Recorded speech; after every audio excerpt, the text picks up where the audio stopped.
Hello friends, welcome to class 5 model paper 3 for English subjects. तो बिना time waste किए देखते हैं 80 नंबर का परीक्षा होएगी आपकी और 2.5 घंटे का पेपर आएगा।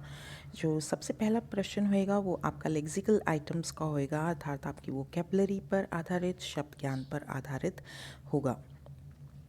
तो पहला प्रश्न हम लोग देखते हैं। Choose the word which has a different sound of the underlined letter. यहाँ पर एक अक्षर के नीचे लाइन लगाई गई है और आपको बताना है उसकी आवाज़ किस शब्द में अलग है। जैसे यहाँ पे आप देख सकते हैं ए के नीचे लाइन है, तो park, park, bark, dark, arrow. यहाँ पे ए की आवाज़ ए जैसी आ रही है, तो इसका जो उत्तर है वो डी हो जाता है। अगला प्रश्न देखते हैं। Yellow light signal means stop, move, ready to stop और मूव, नन ऑफ दीज। तो इसका अर्थ है सी, रेडी टू स्टॉप और move. Write one word for the group of words given below. A short handed farming tool, तो ये होता है सिकल, SICKLE। सिकल कहा जाता है, हंसिया जिसे कहा जाता है। To calculate the number of people और थिंग्स इन अ ग्रुप, तो क्या कैलकुलेट करने को कहा जाता है काउंट, गिनना, गिनने को कहा जाता है काउंट। तो ये भी एक एक अंक का है प्रत्येक। Right the opposites of the following words last. Last का अपोजिट होता है फर्स्ट, तो आप अपोजिट्स याद कीजिएगा। एम्प्टी, एम्प्टी का अपोजिट होता है फुल, FULL, फुल। अगला प्रश्न है my brother is lazy but my sister is. अब आपको यहाँ पे प्रथम शब्द दिया है ए, तो आपको लेज़ी का जो है विलोम शब्द ढूंढना है। तो एक्टिव, AC, ए दिया हुआ ही है, ACTIVE, एक्टिव। अगले प्रश्न की तरफ पढ़ते हैं। Complete the sentences with appropriate words. It is the rule of the road to keep to the. L दिया हुआ है यहाँ पे, तो एल से आपको क्या लिखना है। यहाँ पे हमें सड़क पर किस तरफ चलना चाहिए, बाई तरफ, यानी कि लेफ्ट तरफ। LEFT इसका सही उत्तर है। आगे देखते हैं। He learned that nothing great can be achieved without order and dash in all things। ये आपके पाठ पर आधारित है, तो यहाँ पे था सी से आपको दिया गया है, तो क्लीनलीनेस। क्लीनलीनेस के बिना, ऑर्डर और क्लीनलीनेस के बिना कुछ नहीं सीखा जा सकता, आगे नहीं बढ़ा जा सकता। अब अगला प्रश्न देखते हैं। यहाँ पे आपको जंबल लेटर्स दिए गए हैं और इसकी सहायता से आपको अपना उत्तर लिखना है। तो पहला जो शब्द दिया गया है वो हम देख लेते हैं, TPRA। आपको यहाँ पे इसका जो है सही वो शब्द बनाना है। तो आपको देखना है कि यहाँ पे क्या बनता है। यहाँ पे जो जो शब्द बन रहा है वो है ट्रैप, TRAP, ट्रैप करना। फिर HEMO है, तो ये सरल ही है, आप लोगों के स्तर के अनुसार है ये शब्द, होम। अगला देखते हैं। Fill in the blanks with the missing letters. आपको यहाँ पे स्पेलिंग दी गई है और यहाँ पर खाली शब्द दिए गए हैं, ये खाली स्थान दिए गए हैं, इसमें आपको अक्षर भर के स्पेलिंग पूरी पढ़ करनी है। तो ये जो है डायपर है, DAIPER, डायपर, यहाँ पे P लिखना है आपको। और ये है फादर, FATHER, फादर। अगला जो प्रश्न है, make a sentence using the word elephant. Elephant का प्रयोग करते हुए आपको कोई वाक्य लिखना है।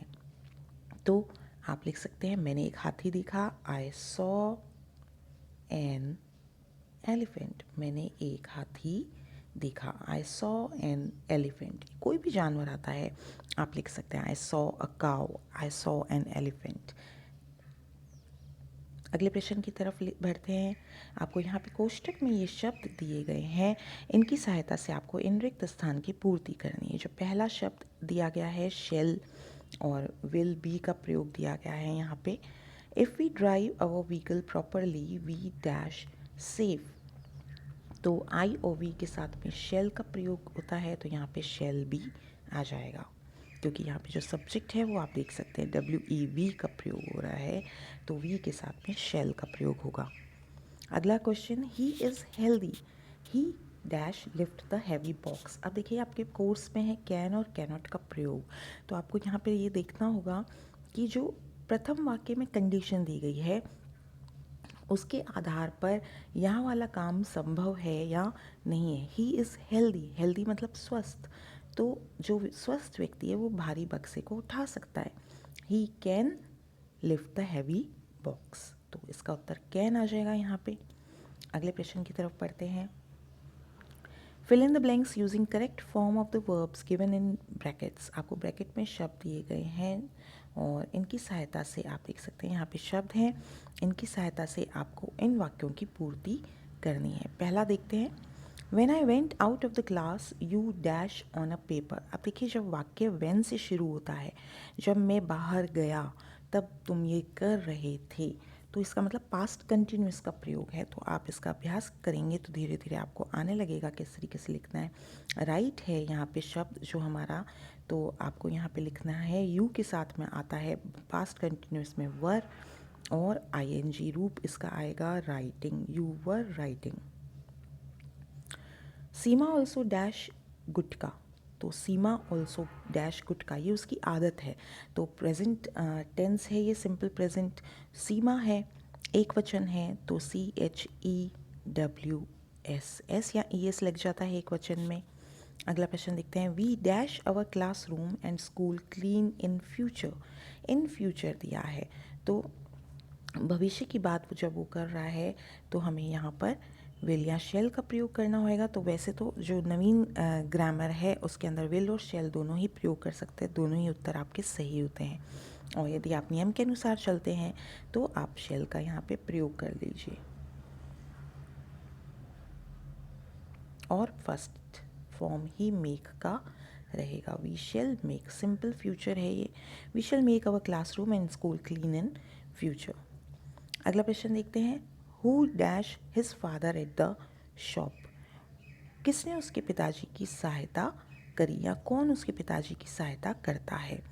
तो आप इसको हेल्प्स लिखेंगे, who helps his father at the shop. All of his friends go to school daily, daily जाते हैं, बट ही डैश देयर। अब यहाँ पे नॉट गो नेगेटिव वाक्य है, नेगेटिव वाक्य में आपको डू डज या डिड का टेंस के अनुसार प्रयोग करना होता है। तो सबसे पहले हम इसका टेंस देखते हैं। Go to school present tense है, तो हमें डू या डज का प्रयोग करना है। अब ही है तो ही के साथ में हमें डज का प्रयोग करना होगा। He does not go there, तो ये उसका उत्तर हो जाता है does not go there. He thought that they were dash his new car. He thought that they were admiring, admiring, AD, admire का अर्थ होता है प्रशंसा करना, तो यहाँ पे इसका हो जाएगा admiring। चलिए नेक्स्ट क्वेश्चन की तरफ बढ़ते हैं। फिर से यहाँ पे रिक्त स्थान है, यहाँ पे आर्टिकल्स और प्रोनाउंस का प्रयोग आपको करना है, साथ में प्रीपोजिशंस हैं। तो आर्टिकल्स, प्रोनाउंस और प्रीपोजिशंस का अभ्यास आप अवश्य कीजिएगा आपके कोर्स के अनुसार। We see dash moon at night. अब देखिए यहाँ पे रिक्त स्थान के बाद मून है, तो मून जो है वो एक ही है, तो यूनिवर्सली जो एक ही चीज़ वस्तु होती है उसके पीछे आपको द का प्रयोग करना होता है। अगला देखते हैं, English is dash interesting subject. Interesting यानी कि आपको स्वर की ध्वनि आ रही है, वॉवल साउंड है, तो वॉवल साउंड के साथ में आपको यहाँ पे एन का प्रयोग करना है। English is an interesting subject. He completes dash homework, वह अपना कार्य कंप्लीट कर लेता है। तो यहाँ पे प्रोनाउन ही का प्रयोग किया है, तो ही के साथ में हिज का प्रयोग होगा, क्योंकि लड़का है तो हिज आ जाएगा। I have seen a warning on dash brothers cigarette pack. I have seen a warning on dash brothers cigarette pack. My self यानी कि मेरे खुद, और माई मेरा, तो यहाँ पे माई का प्रयोग आपको करना है। मैंने अपने भाई, मेरे भाई की सिगरेट के पैक पर वार्निंग साइन देखा है। I went dash Chittorgarh dash my parents. जब आप कहीं पे जाते हैं तो आप टू का प्रयोग करते हैं उस स्थान पर जाने के लिए। I went to Chittorgarh dash my parents, किसके साथ गया, तो साथ के अर्थ में विद का प्रयोग होता है, तो पहले टू और फिर विद का आपको प्रयोग करना है। I went to Chittorgarh with my parents. जब परीक्षा में आपको उत्तर लिखने होंगे तो आप इसी क्रम के अनुसार लिखेंगे। यदि आप सही उत्तर लिखते परंतु क्रम बदल देते हैं जिसमें 2 रिक्त स्थान है तो आपका उत्तर गलत हो जाएगा, इस बात का ध्यान रखिएगा। अगला प्रश्न देखते हैं, choose correct connective and but या और। तो आपने लगभग जो मॉडल पेपर देखे हैं पहले, उनमें आपके ये 3-4 कनेक्टिव्स का प्रयोग हो रहा है, एंड, बट, और, बिकॉज। तो आप इन चारों पांचों का आप अभ्यास जरूर कीजिएगा। एंड का अर्थ होता है और, बट का अर्थ होता है परंतु, और का अर्थ होता है या, यानी कि कोई एक काम, कोई एक वस्तु। We went home dash played football, हम घर गए और हमने फुटबॉल खेला। तो यहाँ पे आ जाता है and. Will you like to take milk dash tea. अब देखिए यहाँ पे पीने की दो चीज़ों का वर्णन किया गया है। तो जब हम पीने की दो चीज़ों का वर्णन क्या आप कर रहे हैं, पूछ रहे हैं कि आप दूध लेंगे या चाय लेंगे, तो या के अर्थ में और का प्रयोग होगा। We went to the station dash the train had gone, हम स्टेशन गए, गाड़ी जा चुकी थी। तो but the train had gone.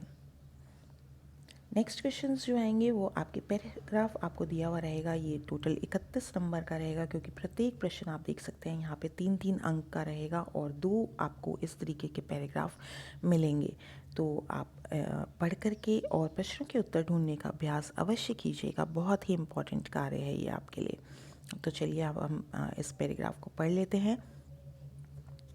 This unjust murder of a girl student of the school for trying to save her teacher made the Bheels angry.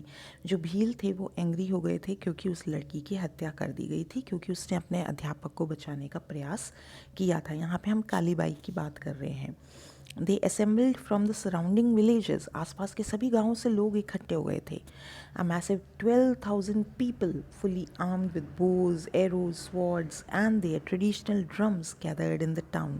और वो लोग कहाँ से, अलग अलग गांवों से इकट्ठे होकर के लगभग 12,000 लोग वहाँ पे एकत्रित हो गए टाउन में, और उनके पास अपने भाले, तीर और सब सामान, ड्रम्स वगैरह लेकर के आए।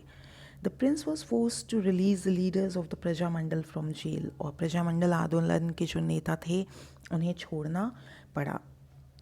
The people of the village constructed a statue of the brave 13-year-old old girl Kalibai in Rastapal. और वहाँ पे रास्तापाल में जहाँ उसकी मृत्यु हो गई थी, वहाँ पर उन्होंने उसका एक स्टैच्यू, मूर्ति बनाई। तो चलिए अब हम देखते हैं the passages about Prajamandal Prince, murder of a girl, bravery of Kalibai. तो यहाँ पे हम उसकी बहादुरी की बात कर रहे हैं कि किस तरीके से लोग उसकी बहादुरी से प्रभावित हो गए थे। What make the Bhils angry, Bhils किस बात से गुस्सा हो गए थे, तो इसका उत्तर यहाँ से आपको देखना है। जो अनजस्ट उसका मर्डर हो गया था लड़की का, the unjust murder of a girl student of the school for trying to save her teacher made the Bhils angry. तो ये पहले का उत्तर है। What did the Bhil do after the murder of a girl student? उन्होंने क्या किया, उन्होंने एकत्रित हो गए। They assembled from the surrounding villages and वो वहाँ पे drums gathered in the town, पूरे जने टाउन की तरफ चले गए। How many people gathered in the town? अब how many होता है संख्या आपको बतानी होती है, कितने, how many कितने, how many कितने। तो how many लोग, कितने लोग आ गए वहाँ पर, 12,000 people। बाकी का आप प्रश्न में से ले लेंगे, gathered in the town, 12,000 people gathered in the town. What was the reaction of so many people on the prince? इतने लोगों को देख के प्रिंस पर क्या प्रभाव हुआ था, तो उसने क्या किया था, यहाँ से आपको उत्तर लेना है। The prince was force to release the leaders of the Prajamandal from jail. वो मजबूर हो गया कि उसे प्रजामंडल आंदोलन के जो नेता थे उन्हें छोड़ना पड़ा। With which weapons did the people gather in the town? कौन कौन से वेपन्स थे? वेपन्स का अर्थ होता है हथियार। कौन कौन से हथियार थे? तो पीपल वर फुली आर्म्ड, यहाँ से लेंगे विद बोज, एरोज, स्वॉर्ड्स, यानी कि तीर, धनुष, तलवारें, और उनके जो ट्रेडिशनल ड्रम्स थे जो बजाते थे वो उसके साथ में इकट्ठे हो गए थे। यहाँ तक आप उत्तर ले लेंगे वापस। What did the people construct? उन्होंने क्या बनाया? तो पीपल ऑफ द विलेज, यहाँ से उत्तर लेंगे आखिरी line, constructed a statue of the brave 13-year-old girl in Rastapal. यहाँ पे आपका उत्तर आ जाता है। तो सभी प्रश्नों के उत्तर आप देख सकते हैं इन्हीं पैराग्राफ्स में आपको उपलब्ध हैं। आप ये इसी की सहायता से यहीं से ही आपको लाइन लिखनी है, परंतु उसका अभ्यास आपको अवश्य करना होगा। नेक्स्ट जो पैराग्राफ है वो केवलादेव घना नेशनल पार्क के बारे में है जो कि भरतपुर डिस्ट्रिक्ट में स्थित है राजस्थान में। The Keoladeo Ghana national park is located माने कि स्थित है in Bharatpur district of Rajasthan. It is the birds paradise. Paradise का अर्थ होता है स्वर्ग, हेवन। वह पक्षियों के लिए स्वर्ग के समान है। The park is named after an ancient temple of Keoladeo. और यह एक प्राचीन मंदिर केवलादेव जी के जो मंदिर है उसके नाम पर ही उसे रखा गया है। नाम इसका डिवोटेड टू लॉर्ड शिवा, जो कि भगवान शिव का मंदिर है। The Hindi name Ghana means thick और घना मीन्स थिक।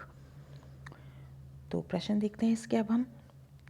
पहला प्रश्न, वेयर इज़ द केवलादेव घना नेशनल पार्क सिचुएटेड। वेयर का अर्थ होता है कहाँ, तो कहाँ पर है।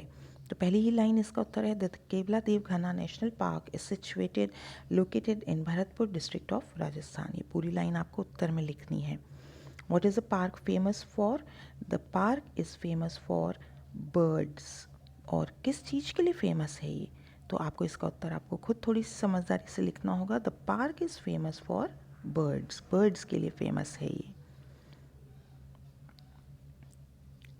To home is the ancient temple devoted. Ancient temple किसके प्रति समर्पित है। द एंशियंट टेम्पल इज़ लिखेंगे यहाँ पे devoted to lord Shiva, lord Shiva को डिवोटेड है। What does the name ghana mean. The Hindi name ghana means thick, यानी कि घना, मोट, घना हुआ। अगला प्रश्न की तरफ बढ़ते हैं। ये आपका राइटिंग सेक्शन आता है। राइटिंग सेक्शन आप देख सकते हैं, ये 16 अंक का है और यहाँ पे जो प्रश्न है वो 8 और 4 और फिर आप देख सकते हैं यहाँ पे पहले हम प्रश्न देखते हैं किस तरीके से दिए गए हैं। चॉइस आपको इंटरनल यहाँ पे दी गई है और 4 नंबर का ही पंक्चुएशन जो है प्रश्न दिया गया है। तो पहला प्रश्न हम देख लेते हैं। इसके अंदर जो चॉइस दी गई हैं, 2 प्रश्न के बीच में चॉइस दी गई है। पहली जो है आपको एप्लीकेशन लिखनी है और इसके अंदर आपको चॉइस दी गई है, यानी कि आपको एक ही करना है और एक पत्र दिया गया है और ये 8 अंक का है। तो अपनी एप्लीकेशन या पत्र को आप बहुत अच्छे से तैयार कीजिएगा। अब हम प्रश्न देखते हैं। You are Sheela. प्रश्न के अंदर आपका नाम दिया गया है। Studying in government upper primary school Bundi, आप बूंदी में पढ़ते हैं। तो आपके विद्यालय का नाम और जगह का नाम दिया गया है। योर मदर इज़ इल। तो योर जब भी प्रश्न में होता है तो उसको आपको उत्तर लिखते समय माई कर देना होता है। My mother is ill. Your, my father has gone to Surat. You have to attend your mother, you है तो आई आ जाता है। Write an application to your head master और head mistress to grant you 2 days leave. आपको 2 दिन के अवकाश मांगना है क्योंकि आपके माताजी बीमार है। तो इसको हम थोड़ा सा देखते हैं आपको किस तरीके से इसको हल करना होगा। सबसे पहले आप अपने जो है विद्यालय का नाम, यदि आपको तारीख और बताया गया है तो आप तारीख और वो ऊपर खुद का पता वाला लिखेंगे, अन्यथा आप सीधे द प्रिंसिपल से स्टार्ट करके आप पहले यहाँ पे देख लीजिए आपको प्रिंसिपल को लिखना है या हेडमास्टर को लिखना है, क्योंकि प्रश्न में अलग अलग दिया रहता है। तो यहाँ पे हेडमास्टर दिया है तो टू द हेडमास्टर आप लिखेंगे, हेडमास्टर। उसके बाद विद्यालय का नाम आ जाता है जो कि government primary school Bundi, Bundi यहाँ पर आ जाएगा। और फिर आप लिख देंगे सब्जेक्ट। सब्जेक्ट है 2 days लीव, 2 days लीव, 2 दिन का अवकाश। इसके बाद आपको मैटर लिखना है सर। सर के बाद most respectfully I back to say that. ये आप देखिए आप प्रश्न में से किस तरीके से लेंगे। योर की जगह आपको मैंने बताया आप लिख देंगे माई। माई मदर इज़ इल, आप फुल स्टॉप लगा दिया। योर की जगह फिर से आपने लिख दिया माई। तो जहाँ पे योर है प्रश्न में आप वहाँ पे माई लिख के प्रश्न में से ही उत्तर ले लेंगे। My father has gone to Surat. अब you have to attend your mother, तो यू की जगह आप क्या कर देंगे, आई लिख देंगे। आई, बाकी वाक्य वहीं से ले लेंगे। I have to attend my mother. Your का माई हो गया, यू का आई हो गया। अब आप यहाँ पे लिख देंगे काइंडली ग्रांट मी 2 days लीव। काइंडली ग्रांट मी 2 days लीव। और फिर उसके बाद आप दिनांक मेंशन कर देंगे आपको कब से कब की आवश्यकता है। फिर जो पत्र का अंत किया जाता है थैंकिंग यू योर्स ओबीडियंटली, और यहाँ पे आपका नाम दिया गया है शीला। तो आपको खुद का नाम नहीं लिखना है, यहाँ पे आप नाम का स्थान पर शीला लिखेंगे। तो इस तरीके से आपको उत्तर लिखना होगा। अगला प्रश्न देखते हैं। Develop a paragraph on traffic lights by filling in the blanks with suitable words given in the bracket. आपको यहाँ पे शब्द दिए गए हैं और इन शब्दों की सहायता से आपको ट्रैफिक लाइट्स के ऊपर लिखना है। तो पहले हम देखते हैं 3 यानी कि 3, स्लो माने कि धीरे, रूल्स माने नियम, येलो पीला, वोंट यानी कि विल नॉट, शुड यानी कोई काम करना चाहिए, स्टॉप माने रुकना, गो माने जाना, डेंजर माने खतरा। अब हम इस वाक्य को पढ़ते हैं और इसकी अभ्यास करते हैं। तो यहाँ पे चॉइस देख लेते हैं। आपको यहाँ पे जो है माय हाउस जो है दिया गया है चित्र में। आपको अपने घर के बारे में या तो इनकी सहायता से वर्णन करना है या फिर इस ट्रैफिक लाइट्स वाले पैराग्राफ को पूरा करना है। We should follow the traffic. सबसे पहले जो आ जाता है rules. To avoid accidents we can see 3 lights. कितनी लाइट्स हमें नज़र आती हैं? 3 at the cross roads. They are red yellow. यहाँ पे कलर बताया गया तो हमें भी कलर ही लिखना है, red yellow and green. The red light wants to, red light क्या कहती है? स्टॉप, रुको। It says there is a dash ahead, और वो क्या बताती है कि आगे खतरा हो सकता है, यदि हम आगे बढ़े तो डेंजर हो सकता है। Yellow light suggest to wait. It also says that if we wait we dash be late, और वो कहता है कि यदि हम इंतज़ार करेंगे तो हमें कोई देरी नहीं होगी। Green light indicates us to go, green light कहती है चलो। It also indicates that we dash not be slow, we should not be slow। तो आप इस तरीके से जो है पैराग्राफ को अटेम्प्ट कर लेंगे। अगला जो प्रश्न है वो आपका पंक्चुएशन मार्क्स का प्रश्न है। री right the given sentences in your hand writing using capital letters, small letters and correct punctuation marks. तो आपको पंक्चुएशन मार्क्स जिनका अभ्यास करना है वो इसने दिया है कॉमा, फुल स्टॉप, प्रश्न मार्क और एपस्ट्रफी। तो चलिए अब हम इसको देखते हैं किस तरीके से इसको हल करना है। पहला वाक्य, Ram Shyam and Mohan are playing. अब देखिए जो भी यदि व्यक्ति का नाम आता है तो उसका प्रथम अक्षर कैपिटल होना चाहिए। तो यहाँ पे कैपिटल दिया गया है, कॉमा नहीं दिया गया है। तो राम के बाद आपको यहाँ पर कॉमा प्रयोग करना है। Ram Shyam and Mohan are playing, full stop दे रखा है तो ये वाक्य हमारा एक कॉमा लगाना है। आई एम डांसिंग, तो यहाँ आप देख सकते हैं फुल स्टॉप नहीं लगाया गया है, तो आपको वाक्य के अंत में इस फुल स्टॉप का प्रयोग करना है। ही रिटर्न्स होम, फुल स्टॉप है, कोई बहुत बड़ा वाक्य नहीं है, परंतु प्रथम जो अक्षर है वो छोटा दिया गया है। वाक्य का प्रथम अक्षर हमेशा बड़ा होता है, तो आपको एच को यहाँ पर बड़ा लिखना है। ही रिटर्न्स होम, बाकी वाक्य ऐसा ही रहेगा, फुल स्टॉप के साथ लिखिएगा। उत्तर लिखते समय अगर आपने पंक्चुएशन में गलती कर दी तो भी आपके अंक काटे जा सकते हैं। Will you play with me, तो विल से प्रश्न शुरू हो रहा है, तो इस वाक्य के अंत में आपको प्रश्न चिन्ह लगाना है। तो पहले में आपको कोमा लगाना है राम के बाद, दूसरे में आपको फुल स्टॉप लगाना है अंत में, तीसरे में आपको कैपिटल लेटर का प्रयोग है, चौथे में आपको प्रश्न चिन्ह का प्रयोग करना है। तो इस तरीके से आपने देखा कि आपका जो पेपर है अभ्यास आपको करवा दिया गया है। मॉडल पेपर 3 आज हमने हल किया है। चैनल को सब्सक्राइब नहीं किया तो do subscribe and do share. अपने मित्रों के साथ ज़रूर शेयर कीजिएगा। कमेंट बॉक्स में मेंशन किया कीजिए कि आपको और किस प्रकार की सहायता की आवश्यकता है। धन्यवाद।